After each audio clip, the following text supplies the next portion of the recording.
안녕하세요. 알자일러스트 장보경입니다. 오늘은 도형 툴 두 번째 강좌 시간입니다. 이번 강좌에서는 둥근 사각형 툴과 원툴, 다각형 툴, 별툴을 배워볼 거예요.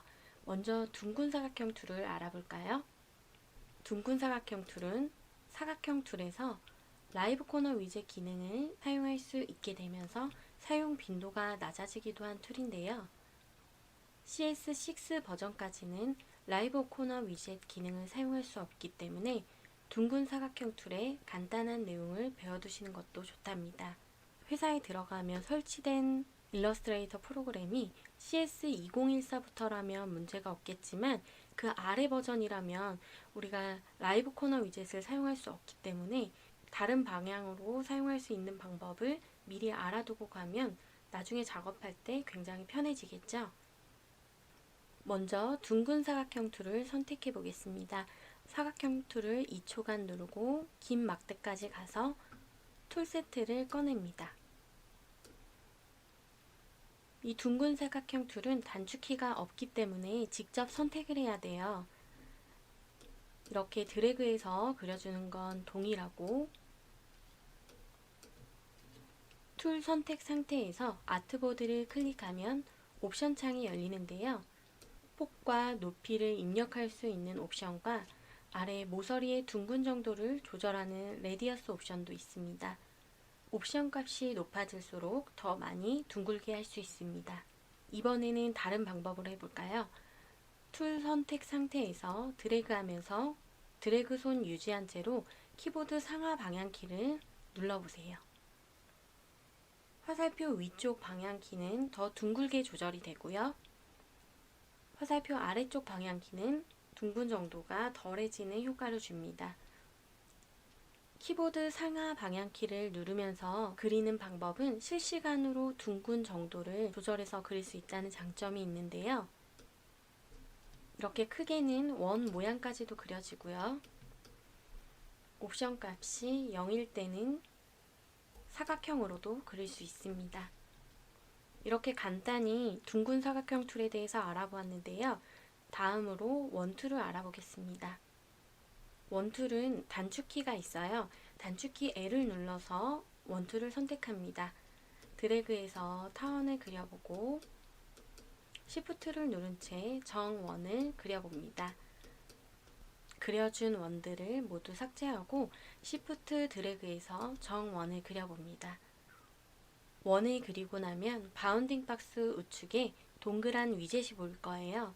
이 위젯을 드래그하면 파이 모양을 만들 수 있습니다.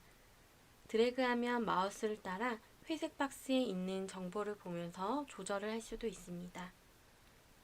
여기서 마우스에 손을 떼어내면 이렇게 원하는 파이 모양을 만들 수 있습니다.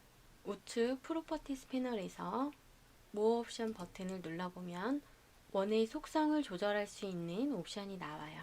원의 높이와 너비를 조절할 수 있는 옵션이 있고요. 원의 각도, 파이의 시작과 끝 각도를 이용해서 원하는 각도가 있다면 이렇게 선택해서 정확한 각도로 만들 수 있고요. 바로 아래 파이 반전 옵션으로 파이의 시작과 끝 각도를 반전시켜야 하는 경우에 선택해서 사용할 수 있습니다. 이번에는 다각형 툴을 배워볼 거예요.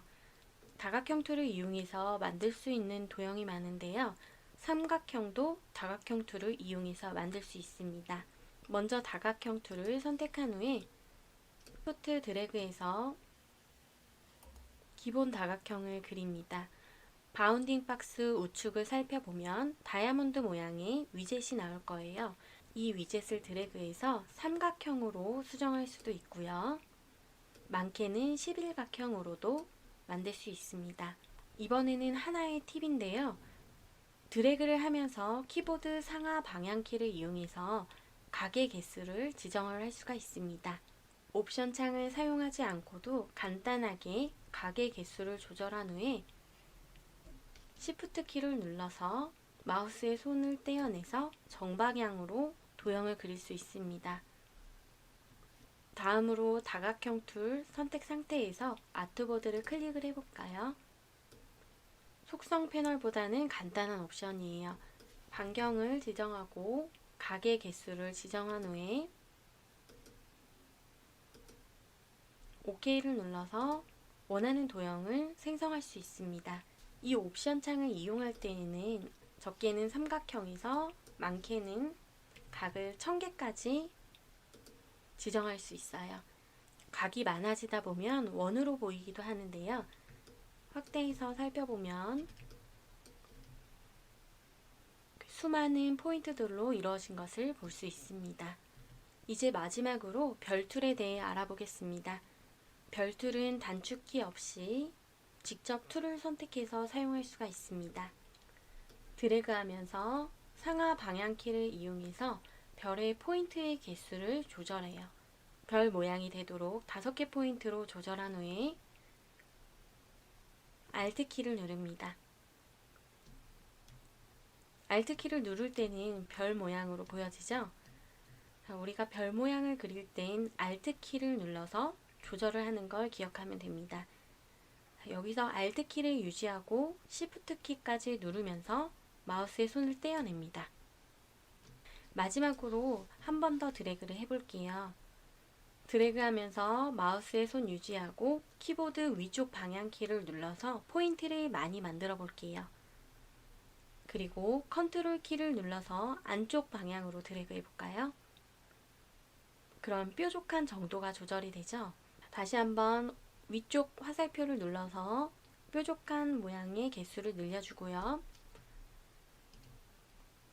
모양을 컨트롤 키를 눌러서 다듬어 줍니다. 우리 어렸을 때 상장 받아보면 금박으로 별 표창 모양이 있죠?